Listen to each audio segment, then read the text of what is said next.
Excuse me, can everybody hear me? Thank you, Carl, for inviting me here. This is my first time to the Pipeline Safety Trust meeting, and I don't think this will be my last because I have watched it on a webcast before, but I tend to watch it while I'm doing work, and it's kind of in the background, and it makes a big difference being here. So when we talk about the strength of pipe and we talk about a bunch of things, the strength of some of the speakers here, very impressive, very just impressive. So I really don't know what to say. I didn't know what to prepare for this. And I have a good friend of mine from New York who said, you know, if you don't know what you're going to talk about, just talk from the heart. So that's what I tend to do. So I work for the state of New Hampshire Public Utilities Commission, small little staff. We don't have, you know, a ton of pipelines in the world, but I have skin in the game because the difference between, I think, some of it is we live there. You know, I go to church with the people that use the gas. Kids go to classes, baseball games, grocery store, and that's what drives it. And that's the difference, I think, that the state perspective can give on things. And so that engagement is just, I don't know, what you do it for. You're certainly not doing it for the salary. You're doing it because it's the right thing to do, to be a regulator. And so I'm proud to be a state regulator. And let's get going with this. So I got three things I thought about talking about, and one is a little resource. I want to do a little plug on a recent publication on state initiatives. Talk a little bit about the NTSB findings, because that's us, and then the path forward. What do states need to do? So in your little handouts, there's a diskette inside that with a CD. And inside that CD, if you go to bring it up, there's going to be a booklet just like this. It's a 280-page document. We just came up with it about a month ago. And it's a listing of all the initiatives that states do that go above and beyond the federal code. So it was put together by NAPSR. And if you don't know what NAPSR is, the National Association of Pipeline Safety Representatives, it's a group of 50 people, like myself, all program managers that are in charge of their program. We have one full-time staff person, and we all have our regular program jobs. So we put this together because this is beneficial to us to find out what's going on in other states, because it's kind of like a little mini best practices thing. I think it's going to be good for our state legislatures. When I go up there to try to change rules in our state, I can use it as an educational tool. Should help people like Pipeline Safety Trust to have some information there. I know one of the things that they say about transparency, it's not so much transparency, I think a lot of it is ease. Can you get to the information? And so this is what that's for. And then I think it's good for Congress and PHMSA, our partners. I don't work for PHMSA. I work with PHMSA.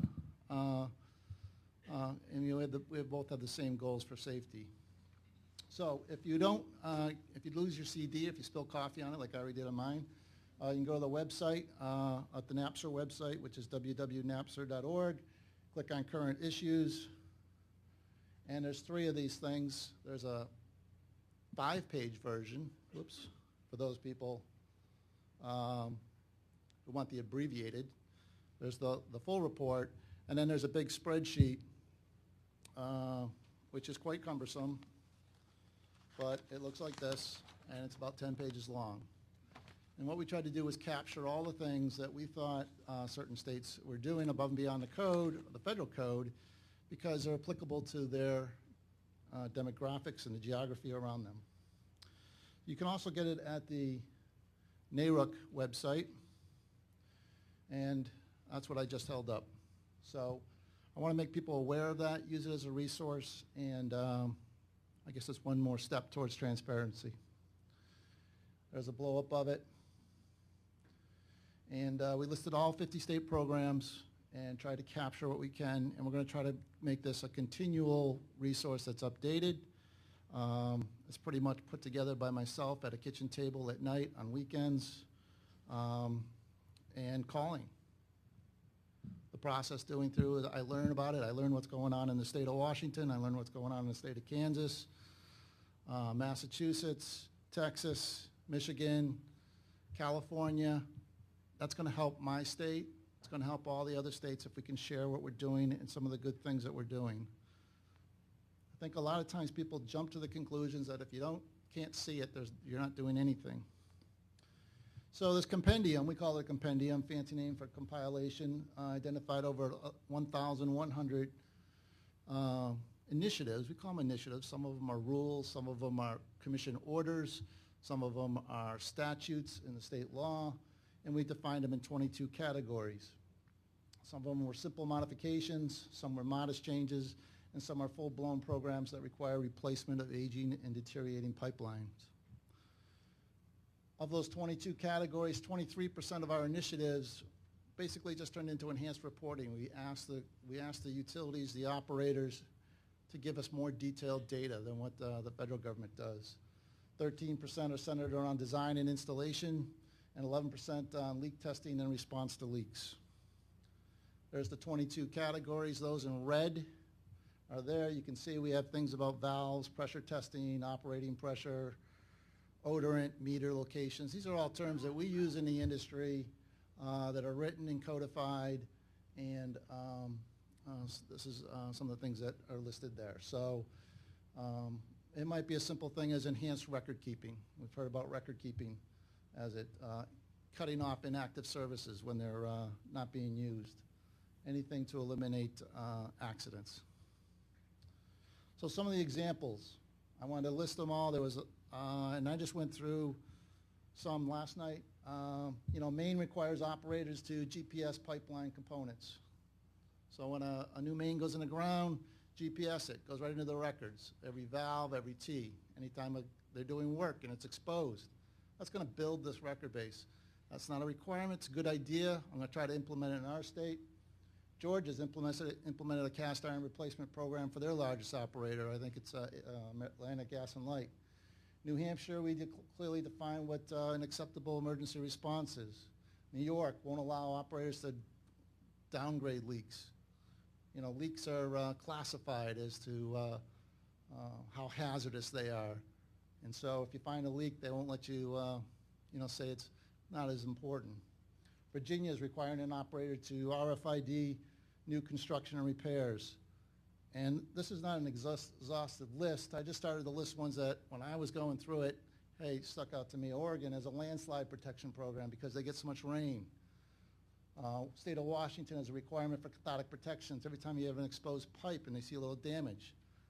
The code doesn't say that. Kansas requires inspection of their outside contractors. I mean, PHMSA is doing something now. They're having workshops about it, but it's already in their rules. Texas requires all grade 3 leaks to be repaired within 36 months. Arkansas, they want to leave Arkansas out, requires anodes to be shown on maps. So some of these are really simple and some of them are more complex. Mississippi, we talk about operator qualifications. Well, they require how many hours of training for certain types of operators that they have. All these things lead to enhanced safety, I think. And so I want to make sure people are aware of them. There's some others. I don't want to leave a certain state out, but I just threw 3 slides in there to do it. New Jersey, is there anyone here from New Jersey? What? Originally. Well, they require depth of cover 50% deeper than the federal regs. So, Idaho says you can't give them gas unless you've gone in and inspected that inside work. So they make the gas companies, goes beyond their jurisdiction before they'll do that. So those are some of the things. I guess that's a shameless plug, but I wanted to make sure people were aware of them. So we go to the NTSB findings. What are the lessons learned? Of course, the devastation that was there, I can only imagine. Looks like something out of a movie. I can't imagine. So of course the report came out in August of this year. So being program managers, we haven't had a chance to, talk about it amongst ourselves. We have an annual meeting. We have some regional meetings throughout the year, and I'm sure we'll make this a topic of discussion where we'll get right down into the weeds. I have taken it. I'm from the East Coast, so 3,000 miles away. We've just gone over and given a lessons learned from Sam Bruno to the operators when we do some seminars, and I spent I think it was an hour and 45 minutes on the topic. I could have gone for 4 hours because there was so much there to learn. And so if anything that you can do, this NTSB report I thought was very thorough, very fair, and I took it to heart. So they get the way if you don't want to read the 140 pages of technical issues, they basically come up with 23 findings. They come up with a bunch of recommendations based on those findings, but I zero on the findings. And 23 of them have to do with the operator, PG&E. And they go over some of them, the cause of the incident, lack of contingency planning, no incident command system used for a control center. To me, that's just plain basic. If you're a firefighter, you're doing the incident control system. If you're an electric company, PG&E is electric, incident command system. If you're fighting wildfires, those are some simple things. Use of automated remote control valves will reduce the impact. I think some people have mentioned that already. Excessively long response times, ineffective public awareness, all these things. So we go through them, and a person like in my state, I want to see what the operators are, how does that compare, and so all those things we're going to be looking at. Because it can happen. It can happen anywhere. It's a watershed event, and it really, if it doesn't affect you, you shouldn't be a regulator. The other ones I wanted to kind of zero in on was those ones that talk about integrity management inspection protocols, and they have not incorporated the use of effective and meaningful metrics. And those metrics effectively evaluate or assess the pipeline system. So what is meaningful metrics? And then they also go on and they talk about ineffective enforcement postures, monitoring of state oversights, use of effective and meaningful metrics, and those are the last 5. So those are the kind of ones that I'm zeroing in on. And the NTSB kind of gives 4 bullets of an example. And basically his metrics allow a comparison of current performance against previous performance, good or bad. You're looking for a desired outcome, and you have to have metrics. It just makes sense. So one of them they listed was the number of incidents per mile pipeline or per 1,000 customers. So having sat around putting this book together, I went into a state, and state of New York has what I think meaningful metrics, exactly what NTSB is talking about. As an example, they have a bunch of operators A through L, and they're looking at incidents or damages per 1,000 tickets. And they're doing metrics to compare how operators are doing. That's kind of what NTSB is talking about. The other thing they mentioned was response time in minutes for leaks. Well, I went into my own state. We measure that. The way this chart reads is if the red line means we require the operator to be there within 30 minutes, 80% of the time. 45 minutes within 86% of the time, and 95% of the time within 60 minutes, all during after hours. So if you have points above the line, that's good. If you got points below the line, that's bad. So all the green, they're meeting all the metrics in 45, they're meeting all the metrics in 60, and they've had a couple blips where they didn't meet it in 30. If we start to see a trend, that's what this NTSB is talking about. So that's operator A. Here's operator B. He's below the line. He's not meeting what we're calling acceptable response times. So we hear about it. I think I heard about it from some other people here, how long it took. Well, I'm not talking about putting automated control valves in. I'm not talking about putting remote control valves in. I'm telling the operators to get there. I can't control the leaks, but I sure as heck can control how fast you get there. We set the bar based on the geographic conditions in which they're serving. How do we determine what those are? We drive them. Drive it from A to B. Drive it in the winter when the sled dogs are out, Nick. We drive it when it's congested on the weekend, when it's people are going up to the lakes, and we drive it, so we factor all those in. We look at how far their distribution systems are.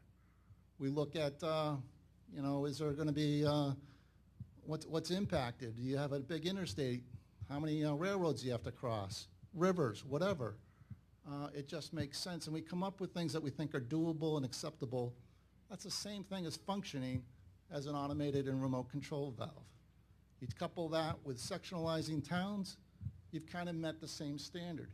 Just a different approach on a different level that certain states are doing. So path forward. Where can states find areas to improve? Increased transparency, result of this.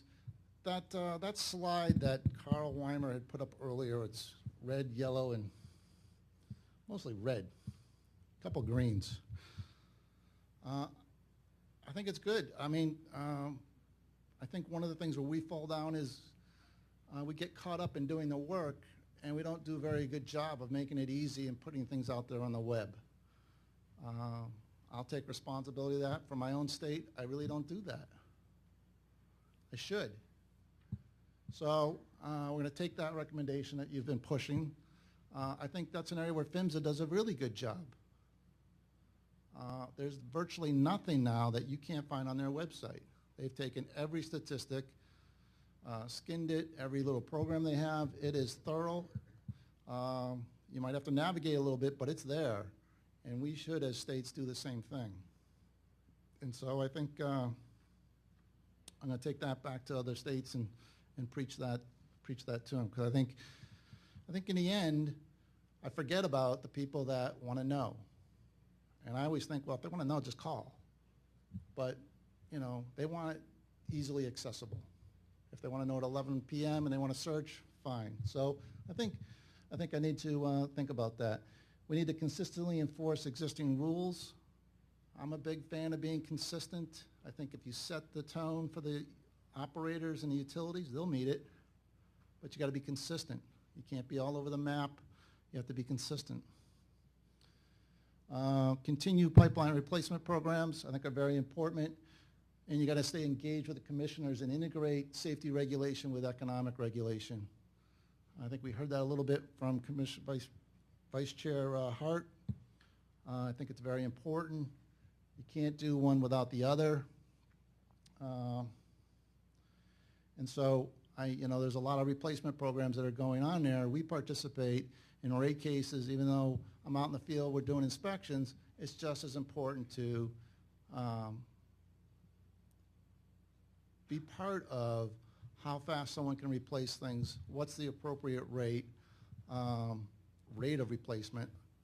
And the commissioners really need that feedback, that monitoring out in the field to help them decide.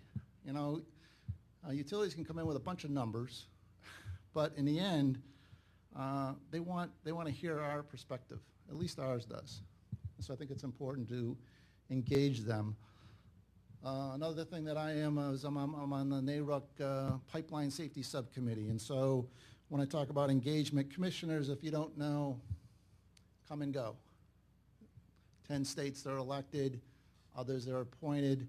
Terms, are usually 4 years, 6 years, something like that. Sometimes they get reappointed, but in the end, there's this group of commissioners that are coming and going. So one of the things that we're going to do in the NARUC regime is let's have an Education 101 pipeline crash course for those new ones coming in. I think, they have to learn a whole lot of things really quick. And if we can get on that agenda, we're going to do that. So developing a little curriculum for that is important. I can't imagine being a commissioner. You got to know decoupling, you got to know smart grid, you have to know everything. But let's get pipeline safety in there, whether they're doing water or telephone. I have one more bullet. I'm going to say it really slow. And I think you have to incorporate the feedback of all stakeholders. So thank you very much for being here, and I really appreciate it. Thank you for taking your time out of your day to fly down here to meet together. It's been rewarding for me. Thanks.